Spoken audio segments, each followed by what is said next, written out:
Dnes sme tu s pánom Mihalom pred novým John Deerom Rady S7. Zvyknem veľa rozprávať, ale pri takejto kapacite hovorte. No ďakujem pekne.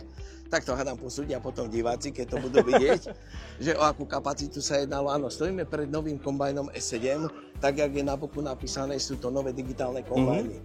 Digitálne, pretože nezbierajú len úrodu, ale zbierajú aj dáta. A toto je veľmi rozhodujúce, čo sa týka budúcnosti v rámci presného poľnohospodárstva a ďalších tých vecí, lebo tie dáta potrebujeme, aby sme vedeli, kde ešte ušetriť, vyhodnocovať. Kde máme ešte nejaké rezervy. Takže z tohoto dôvodu sú to nové digitálne kombajny. Kde sa to odohráva? No, odohráva sa tu v tejto časti, to značí kombajn je vybavený procesormi a tak ďalej. A tak, ako som spomínal, že jednoducho podmienky zberu sa menia, čiže tým pádom sa musí upravovať aj mlátenie, čistenie, separácia, všetky tieto záležitosti.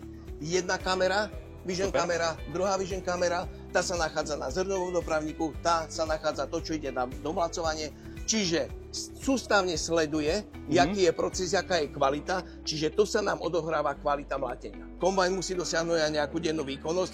Samozrejme, že tá denná výkonnosť sa odohráva, aký je dlhý pracovný deň. Keď začnem na obed, tak nemôžem od kombajnu očakávať, že mi spraví 50 hektárov, čiže závisí, aký je dlhý deň, ale hovorím ešte raz, kombajn pracuje najlepšie vtedy, keď je zahltený. A zahltený, nemáme homogénne podmienky, hore je kamerový systém na kabine, plus sú tam, hovorím, stiahnuté dáta zo satelitu a predstihu sníma, čo sa pred ním nachádza a prispôsobuje pojazdovú rýchlosť. Čiže kombajnista sedí v obývačke a viac menej kontroluje proces, ktorý sa deje. To je všetko. A ešte je aj na internete. A ešte je na internete a dávajú mu kliky. Pán Mihal, na čo sa pozeráme? No, pozeráme sa na veľmi jednoduchú konštrukciu axiálneho mlatiaceho mechanizmu.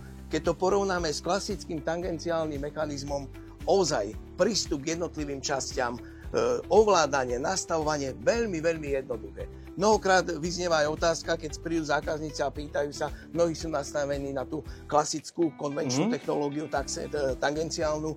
Treba vždy zvážiť, lebo všetko stojí nejaké peniaze. Samozrejme.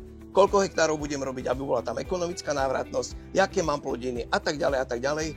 Hovoríme, axiálny systém mlátenia a separácie je výhodný v tom, pretože môžem začínať žatvu skôr. Jasné. Nevadí mi, že tá slama treba je nočná rosa alebo niektorým. Môžem pokračovať žatve neskôr o 2 hodiny, o 3, pretože padne rosa, ale zrno vždy má svoju vlhkosť. Takže aj týmto pádom viem ja predĺžiť zberový deň a keď predĺžim zberový deň, pokosím viacej hektárov. Jasné. Čiže toto všetko závisí a to si musia zákazníci zvážiť, ale čo je podstatné tej techniky je kvantum. Treba sa pýtať. Mám na vás poslednú otázku. Pre koho je tento kombajn určený? Tento kombajn, poviem jednoducho, môžu byť veľké podniky, môžu byť službári, ak som spomínal. Dôležité je, lebo všetko každý počíta, dáva na papier. Čiže, aby vyšla ekonomika, vieme dobre, ak sa menili ceny v posledných rokoch a tak ďalej. Veľké podniky, službári, jednoznačne. Super. Pán Mihal, ďakujeme veľmi pekne za rozhovor. A čo vy? Ako sa vám páči? Dajte nám vedieť do komentárov. Vidíme sa v ďalšom videu. Čaute.